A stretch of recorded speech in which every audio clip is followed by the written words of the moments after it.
好，许久没有做存档锐评了，我们今天来简单看一看啊。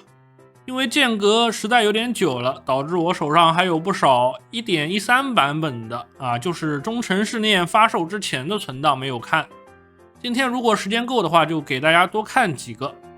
首先我们先来看一下这个苏联存档，看着问题并不是特别大。简单看一下描述，是一位游戏时长1500小时的资深玩家，第一次玩布哈林苏联。因为看到有个支持西班牙马桶工的国策能加实战之时稳定，就去点了一下。然而点了才发现有个扣地区工业的 debuff， 亏麻了。你不说我还真没发现，这个推翻集体化进程居然扣了 10% 的最大工业值啊！不过这个放在前期也不是特别亏吧，只能说这个推行集体化是一场彻头彻尾的灾难啊！你不推行，我何必推翻呢？仔细往下看，其实还有一个扣地区最大工业值的，只能说这条线不是特别理想啊。一般来说，点了马桶工就是要去帮西班牙这个红色派系打内战啊，但是他又贪心想吃整个西班牙，所以把这个马桶工给坑了啊，然后等马桶工没了，然后亲自下场。结果德国先来了，而且这一局因为走的是非历史吧，所以提前被这个倒车的日本给打了。不过按道理中间隔着一个波兰，德国怎么样也打不到啊。但是这位玩家就手忙脚乱编了一个中坦，问题是他走的不是重坦吗？他编了一个中坦是什么意思啊？玩了好久才发现这个黄条不满啊。然后他一直想吃的西班牙反手给他拉了一个美国过来这下美国拉了丹麦把列宁格勒偷了，这我是没想到的。看了一下附近的土耳其和芬兰都转蓝了，最后还是要进美国的阵营现在马上要变 TNO 前传了，特意发过来让静坐折磨一下。想折磨我肯定是没这个机会的，就算他们转蓝了，你不打他，他也不会主动加美国吧。看了一下这局的主要责任应该是墨西哥墨西哥给你把美国给拉过来了。然后这个卡洛斯应该是加入了北欧，死之前一个王宇把这个美国给你烧上了。从当前局面来看，这局英国走的黑线，然后这个北欧合作同盟肯定不是法国创的，这个一想就知道是这个北欧小国创的。然后丹麦居然还是阵营领导者美国都没抢一下阵营领袖的。总的来说，这局的开战原因就是西班牙内战把大伙一起带上了。不过现在这个法国是在和轴心打着的，所以德国的压力没那么大。至于这个美法联军的话，也不用特别在意，他们前期就这点实力推个几步就推不动了。主要是比较好奇你的部队在哪里我们来看一下吧。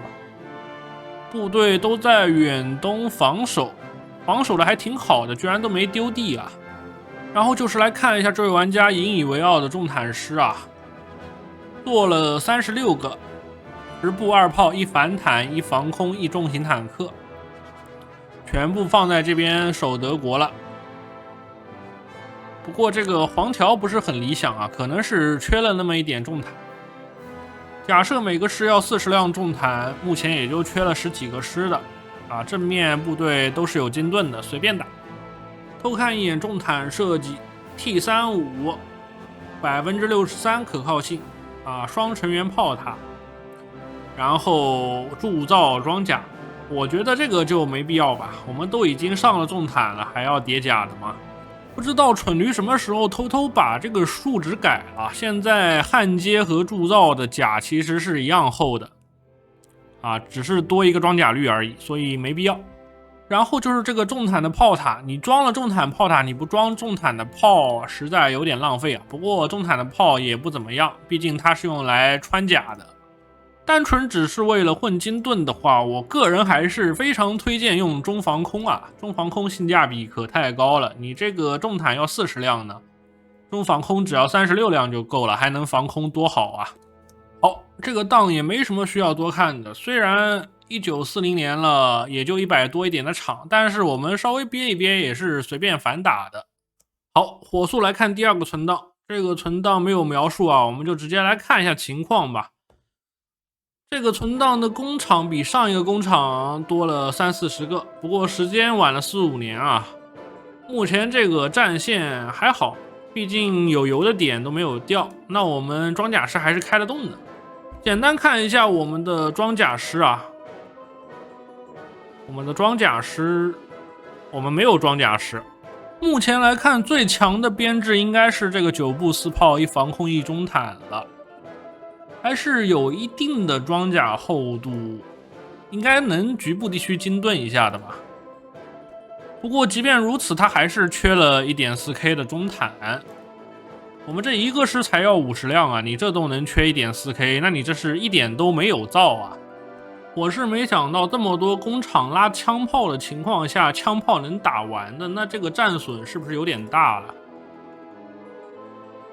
啊，损耗了10万条枪，还行吧。能打成这样也挺不容易的，还好交换比不是特别差。再看一眼这个唯一的中坦设计啊，意外的设计的很正常啊，只不过这个引擎没必要拉啊。考虑到已经到了4-5年，我们还是需要一些能够穿甲的坦克。目前从整体局势来看的话，应该没什么大碍啊，因为 AI 它也缺补给啊，它也推不动。那我们可以一直在这边耗着，等我们装甲师憋出来了就随便打了。再来看一眼这个大北欧国，40年工厂是挺多的，但是坦克一辆都没造啊。看一下我们的主力10步3炮，那基本上是记了。目前连列宁格勒都没打下来，那待会儿就等着挨德国锤吧。毕竟瑞典属丹麦啊，德国肯定是要打的。虽然这局走的中立线，国王已经变成古斯塔夫了，但是我们想要复辟瑞典帝国，还是有那么一点小小的困难。当务之急还是赶紧存政治点，把这些整合掉吧，防止被打啊。如果一直和苏联人在这比谁更能吃血的话，那这一局下去远了。目前开始造坦克应该还来得及，我们这个人力虽然是空的，但是我们可以切法案，还是能凑出几个师的。好，下一个西班牙存档，光看局面的话优势挺大啊。看一下描述吧。这一局西班牙玩的没什么问题，1940年登陆了英国，然后分了点地，之后就是和轴心国开战了。目前主要问题是这个产能分配不好，所以只有8个高速主力师。然后随着战线的拉长，前线部队不够用了，再往下面守可能要丢加泰罗尼亚。目前的主要问题就是想知道该如何有序撤退，避免重大损失。如何有序撤退？我觉得这个局面没必要撤退啊，这个敌军也推不动啊。我们全线绿色气泡，可能南线这边有一点压力，因为掉了一个补给站，但是都是意大利的部队，所以不用管。从整体局面来看的话，轴心国的兵力应该分得很散啊，因为他在这边打瑞士，右边苏联也没有打下来。目前的这个战争分，苏联是不会投降的，所以打轴心应该没什么困难。我看了一下，家里面有不少从同盟国抢来的船，有这么多船的话，登陆一下意大利应该能加快一下速度。目前正面为什么打不过，主要是装甲师不够啊，这个装甲师没有开摩托化的优先度啊，导致没有补给了。正常情况，我们这个主力师10千米的速度应该是包着玩的。许久没看到有人做高速师了，高速师的话，坦克设计是一个问题啊，这个额外弹药架应该不用装了，不然可靠性实在有点低了。如果坦克作为主力使用的话，最好还是把可靠性拉到 80% 以上。看了下，这位玩家还出了飞机啊，不过飞机这么点数量肯定是抢不了制空的，完全是浪费产能了。这个飞机设计没什么问题，对于西班牙这种小国来说，这么分产线的话，装备压力确实很大。不过从后勤来看的话，中坦反而有很多没有用啊，那我们还是可以随便打的。如果一个营需要300辆中坦，那我们现在的中坦数量还够武装8个师。不过记得把装备里面这个中坦给它勾一下，不然可能会掺杂进来一些旧坦克，影响速度。目前手上14个中坦师，我们再换装一些进来，20几个师，随便包饺子啊！尤其是这种突出部，一包一个准。至于意大利这个方面的话，完全不用管啊，都是一些仆从国的部队，根本打不动你的，你往后退一点都没事。有一个值得注意的地方，就是最好把这片海域给它关了啊！这边损失的运输船有那么一点点多。至于产能分配问题，如果短时间内飞机数量上不来，那还是把工厂尽量给中坦啊。一些造多的装备可以把工厂数量缩小一点。好，视频到这儿，我们也已经看了不少存档了，我们短暂休息一会儿。现代人工作压力大，办公室一坐一整天，除了上厕所绝不离开凳子，上班加班不说，回家还要经常熬夜，每天靠外卖维持生命体征，睡觉也总睡不踏实，要么睡不着，要么睡了很久还是很累，长期下来身体各方面都有影响。也想过办法去改善，但是效果都不好。直到我吃了一段时间这个海力参95%高纯度鱼油，就发现眼睛没那么酸涩了，睡醒也不发懵了，睡得久也不会感觉乏力没精神。为什么这么神奇？因为鱼油的主要成分是欧米伽3，而里面的 EPA 不仅可以辅助降血脂，还可以提高睡眠质量。根据英国的一篇研究显示， EPA 可以调节健康的睡眠周期，吃了富含 EPA 鱼油的实验者睡眠质量都有显著提升。我现在吃的就是这款 EPA 含量超高的海力参小蓝瓶95%高纯度鱼油，这一次就能补充950毫克欧米伽3， EPA 含量高达90%，而且它是 RTG 型结构，比普通的 EE 型结构吸收率高了3倍不止。原料来自秘鲁渔场，选的都是体鱼这种海洋食物链底层的小鱼，就是为了保证污染少、纯净度高。有的朋友可能担心海水问题，海力参鱼油有中国海关检测报告，明确表明没有重金属跟核污染，可以放心吃。它送长辈也很合适，多吃鱼油对老年人的关节、血管、心脏都有好处。现在评论区领取我的专属优惠券，不仅更便宜，买组合装还多送一瓶旅行装，一共390粒，每天吃够欧米伽3，只要2块多。想提升睡眠质量、血脂偏高的朋友，真的可以试一试。好，我们接着来看 1.13 版本的存档。搞不懂一个复制粘贴的 DLC 就让我们跟了一个大版本啊！现在看这种旧存档还得切一下版本。这个描述太长就不细看了，直接看重点吧。首先这个存档前期运营没有问题啊，先割弹泽全力打苏联，在40年4月击败苏联之后开始备战轴心，然后就是一个比较抽象的操作了。为了建合作政府时不把自己核心吃了，就谈判造了一个傀儡苏联，这确实算一个办法，但是你都能建合作政府了，那说明你肯定间谍搞了3次了。这种情况下你建不建收益都是差不多的，那为什么不直接全吃苏联呢？然后就是41年3月，德国在没有红标提示的情况下突然开战了，边境全是演习的兵啊，把部队都拉过去吃格丁尼亚的饺子。手忙脚乱之后，本土几乎全丢，这个档准备放弃了，但考虑可以折磨静坐，就给过来了。怎么老想着折磨静坐啊？你觉得静坐会给你折磨吗？首先这个存档一眼看下去感觉就是在挂机啊，在被四面围攻的情况下还有大量部队原地发呆，那不是挂机就是盲人电竞了。再怎么手忙脚乱也不至于被包成这样吧，可能是这位玩家的空格键坏了，在5速的情况下按不了暂停啊。检查了一下全球紧张度记录，感觉存档描述中的情报都是假的啊！他这个苏联是40年1月对他宣战的，然后他大概是在这个41年5月才打完，也就是说他刚刚打完苏联就被迫和德国开战了。事件都是一样的，但是时间对不上，只能说写描述的时候可能思维错乱了。废话说完了，我们接下来看一下这个存档怎么救吧。想折磨我肯定是没门的。首先是这边有10几个主力师啊，这个是手动调兵，结果没调出来啊。这个位置其实还有救啊，让这边的部队回去一下，应该是可以拖出去的。在华沙丢了之后，波兰整个南部都可以放弃了，这边是没有补给的，放在这边就是等着被包了。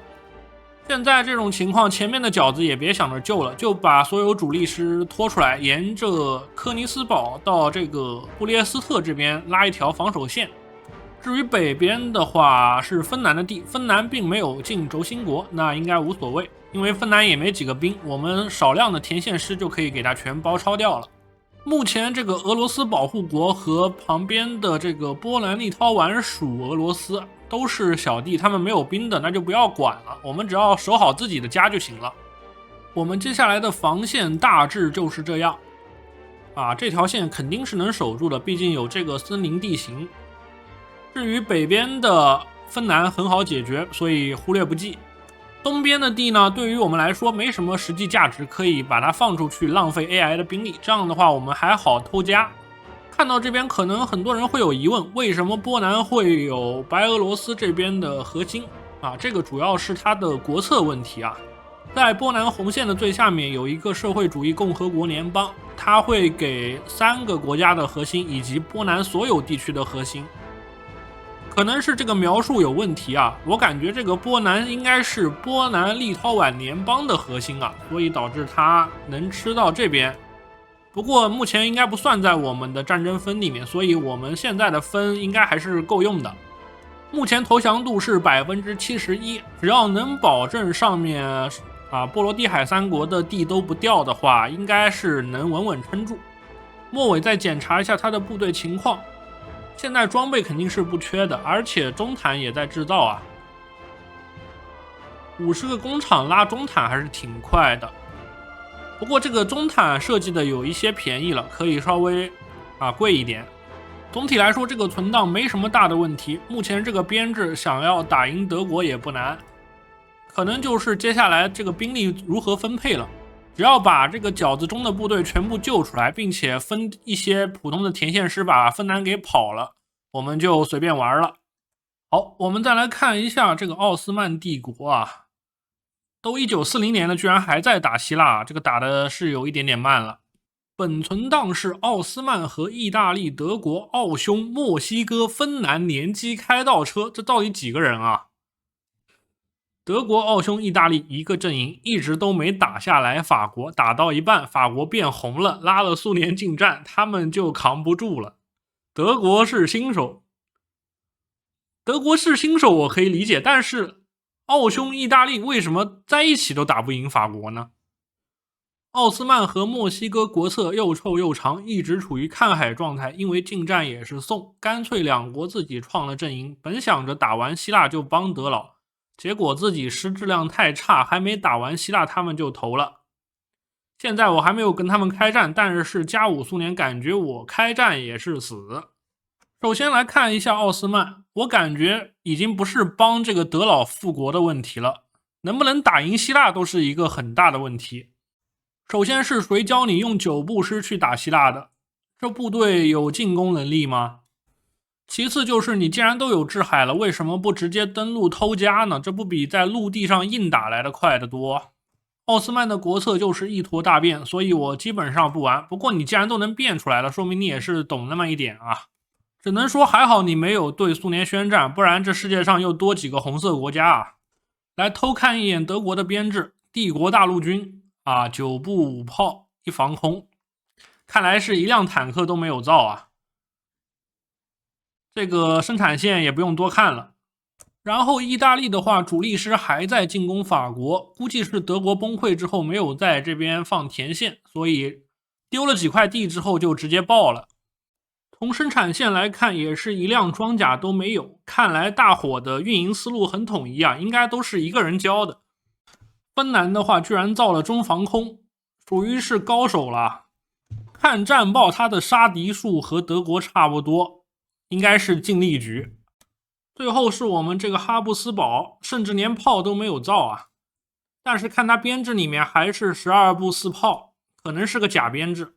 都玩奥匈了，这个捷克、南斯拉夫、罗马尼亚是一口都没敢吃啊。